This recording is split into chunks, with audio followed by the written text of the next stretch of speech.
ನಮ್ಮ ಚಲನಚಿತ್ರ ಯಾರೇ ಚಲನಚಿತ್ರ ಮಾಡಿದ್ರು ಅದನ್ನ ಜನರಿಗೆ ತಲುಪಿಸುವಂತ ಜವಾಬ್ದಾರಿನ ತುಂಬಾ ಅಚ್ಚುಕಟ್ಟಾಗಿ ಮಾಡಿ ನಮ್ಮನ್ನ ಉಳಿಸ್ಕೊಂಡು ಬೆಳೆಸ್ಕೊಂಡು ಹೋಗ್ತಾ ಇದ್ದೀರಾ. So thank you so much for that. ಇನ್ನೊಂದು ಹೇಳಬೇಕು ಅಂದ್ರೆ ಕಾಡು ಮಳೆ ಈ ಸಿನಿಮಾ ನನಗೆ ತುಂಬಾ ಸ್ಪೆಷಲ್ ಅಂತ ಅನ್ಸುತ್ತೆ ಎರಡು ವಿಚಾರಕ್ಕೆ. ಒಂದು, ಇದು ನನ್ನ ಮೊದಲನೇ ಸಿನಿಮಾ. ಎರಡನೇದು, ಇದರ ಕಂಟೆಂಟ್.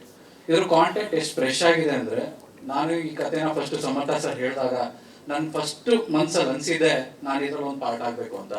ಯಾಕಂದ್ರೆ ಚಿಕ್ಕ ವಯಸ್ಸಿಂದಾನು ಸಿನಿಮಾ ನೋಡ್ಕೊಂಡು ಬಂದಿದ್ದೀನಿ. ಉಪ್ಪಿ ಸರ್ ಅಂದ್ರೆ ಎಲ್ಲರೂ ಅವ್ರ ಫ್ಯಾನ್ಸ್ ಆಗಿರ್ತೀರಾ, ಅದ್ರಲ್ಲಿ ನಾನೊಬ್ಬ. ಸೊ ಅವ್ರ ವಿಶೇಷತೆ ಏನಿದೆ, ಅವ್ರ ಎಲ್ಲ ಸಿನಿಮಾದಲ್ಲೂ ಬೇರೆ ಬೇರೆ ಕಾಂಟೆಂಟ್ ನ ಬಳಸಿ ಅವ್ರಂತ ಸಿನಿಮಾಗಳನ್ನ ಮಾಡ್ತಾರೆ. ಸೊ ನಾನು ಈ ಇಂಡಸ್ಟ್ರಿಲಿ ಒಂದು ಇಂಟ್ರೊಡ್ಯೂಸ್ ಆಗಬೇಕು ಅಂದ್ರೆ ಒಂದು ಹೊಸ ಕಾನ್ಸೆಪ್ಟ್ ಇರಬೇಕು. ಸೊ ಅದರಿಂದ ನಾನು ಬರಬೇಕು ಅನ್ನೋ ಆಸೆ ಇತ್ತು. ಅದಕ್ಕೆ ಪೂರಕವಾಗಿ ಮಂಜು ಸರ್ ನನಗೆ, ಸಮರ್ಥ ಸರ್ ನನಗೆ ಸಿಕ್ಕಿದ್ರು. ಅವ್ರ ಕತೆ ಹೇಳಿದ್ರು. ಸೊ ಅದಕ್ಕೆ ನಂಗೆ ತುಂಬಾನೇ ಇಷ್ಟ ಆಯ್ತು. ಸೊ ಅದಕ್ಕೋಸ್ಕರ ಅದನ್ನ ಒಪ್ಕೊಂಡೆ. ಅದಾದ್ಮೇಲಿಂದ ಕಾಡು ಮಳೆ ಏನಕ್ಕೆ ಸ್ಪೆಷಲ್ ಅಂದ್ರೆ, ನೀವು ನಾರ್ಮಲ್ ರೂಟೀನ್ ಸಿನಿಮಾಗಿಂತ ಕಂಪ್ಲೀಟ್ಲಿ ಇದು ಡಿಫ್ರೆಂಟ್ ಕಾನ್ಸೆಪ್ಟ್ ನ ಇಟ್ಕೊಂಡಿದೆ. ಒಂದು ಕಾಡು ಬಗ್ಗೆ ಹೇಳುತ್ತೆ. ಹೀರೋ ಬರೀ ಮುಂದಿನ ಫೇಸ್ ಅಷ್ಟೇ, ಬಟ್ ಇಡೀ ಸಿನಿಮಾ ಇಡೀ ತಂಡದವ್ರದ್ದು ಎಲ್ಲರೂ ಅದ್ರಲ್ಲಿ ಅಷ್ಟೇ ಕಷ್ಟಪಟ್ಟು ಕೆಲಸ ಮಾಡಿದ್ದಾರೆ. ನಮ್ಮ ಮ್ಯೂಸಿಕ್ ಡೈರೆಕ್ಟರ್ ಆಗಿರ್ಬೋದು, ನಮ್ಮ ಡೈರೆಕ್ಟರ್ ಆಗಿರ್ಬೋದು, ನಮ್ಮ DOP ಅವ್ರು ಆಗಿರ್ಬೋದು, ನಮ್ಮ ರೈಟರ್ ಆಗಿರ್ಬೋದು, ನಮ್ಮ ಪ್ರೊಡ್ಯೂಸರ್ ಆಗಿರ್ಬೋದು. ಸೊ ಎಲ್ಲರೂ ತುಂಬಾ ಕಷ್ಟಪಟ್ಟು ತುಂಬಾ ಇಷ್ಟಪಟ್ಟು ಈ ಸಿನಿಮಾನ ಮಾಡಿದ್ದಾರೆ. ಸೊ ಜನ ಯಾರೇ ಥಿಯೇಟರ್ ಬಂದ್ರು ಒಂದು ಹೊಸ ಅನುಭವ ಸಿಗುತ್ತೆ ಅಂತ ಹೇಳ್ತೀನಿ. ಯಾಕೆಂದ್ರೆ ಕಾಡು ಮಳೆ ಬರೀ ಸಿನಿಮಾ ಅಲ್ಲ, ಇದೊಂದು ಅನುಭವ. ಯಾರೇ ಥಿಯೇಟರ್ ಬಂದ್ರು ಅದರಿಂದ ಈಚೆ ಹೋಗ್ಬೇಕಾದ್ರೆ ಅವ್ರು ಒಂದೇ ಮಾತು ಹೇಳೋದು, it's a brain scanning place ಅಂತ. So thank you once again, ಯಾರು ಸಪೋರ್ಟ್ ಮಾಡಿದ್ದೀರಾ. ನನ್ನ ಕ್ಯಾರೆಕ್ಟರ್ ಬಗ್ಗೆ ಮಾತಾಡಬೇಕು ಅಂದ್ರೆ, it's completely a different character. ಈಗ ನಾನು ಇದಕ್ಕೆ ರೆಡಿ ಆಗ್ಬೇಕಾದ್ರೆ ಫಸ್ಟ್ ಯೋಚನೆ ಮಾಡಿದ್ದೆ ಇದರಲ್ಲಿ ಏನೇನು ಮಾಡಬಾರ್ದು ಅಂತ. ಯಾಕೆಂದ್ರೆ ಇದು ತುಂಬಾ ಡಿಫ್ರೆಂಟ್ ಜಾನರ್ ಆಗಿರೋದ್ರಿಂದ. ಸೊ ನನ್ನ ಕ್ಯಾರೆಕ್ಟರ್ ಹೇಗಿತ್ತು ಅಂತ ಅಂದ್ರೆ, ಇಲ್ಲಿ ನಾರ್ಮಲ್ ಆಗಿ ಈಗ ನಾವು ಏನೇ ಬೇರೆ ಕ್ಯಾರೆಕ್ಟರ್ಸ್ ಗಳು ಮಾಡ್ತೀವೋ ಅದನ್ನ ಬಿಟ್ಟು ಮೀರಿ ಕೆಲಸ ಮಾಡಬೇಕಾಗಿತ್ತು. ಸೊ ಅದಕ್ಕೆ ತುಂಬಾ ಪ್ರಿಪರೇಷನ್ ಮಾಡಿದ್ವಿ. ಇದೊಂದು ಕ್ಯಾರೆಕ್ಟರ್ ಅಲ್ಲಿ ಒಂದು ಸ್ಪಿರಿಚುವಾಲಿಟಿ ಮತ್ತೆ ಆಧ್ಯಾತ್ಮ ಮತ್ತೆ ಸೈನ್ಸ್, ಈ ಎರಡೂ ವಿಚಾರನೂ ಅವ್ನು ತುಂಬಾ ತಿಳ್ಕೊಂಡಿರ್ತಾನೆ. ಸೊ ಹೇಳ್ತಾರಲ್ಲ, every genius is A crazy ಅಂತ. ಸೊ ಆ ಕ್ರೇಜಿ ಅನ್ನೋ ಕಾನ್ಸೆಪ್ಟ್ ಅನ್ನೇ ಈ ಕ್ಯಾರೆಕ್ಟರ್ ಇನ್ವಾಲ್ವ್ ಮಾಡ್ಕೊಂಡಿದೆ. ಇದ್ರ ಸ್ಕೇಲ್ ಆಫ್ ಎಮೋಷನ್ಸ್ ತುಂಬಾ ಜಾಸ್ತಿ ಇದೆ.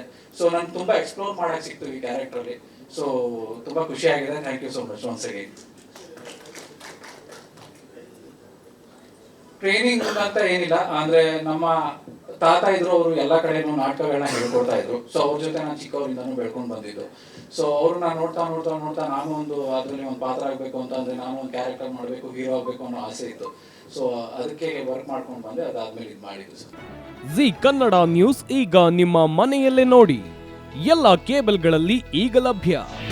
ನಿಮ್ಮ ನೆಚ್ಚಿನ ಜಿ ಕನ್ನಡ ನ್ಯೂಸ್ ಈಗ ಸನ್ ಡೈರೆಕ್ಟ್ ನಲ್ಲಿ number 292, Tata play number 1664, Jio TV number 1334, NXT digital number 30, in cable number 30, city networks 51, U digital number 162, GTPL number 17, Rockline telecommunications number 42, Shri Basaveshwara cable number 168, rural cable network 60, Vinayaka digital 57, Abhishek cable 821, city channel 53, Siddeshwara cable network 57, V4 digital Infotech 628, Surya digital networks 53, Gajanan digital number 836, Malnad Infotech Private Limited number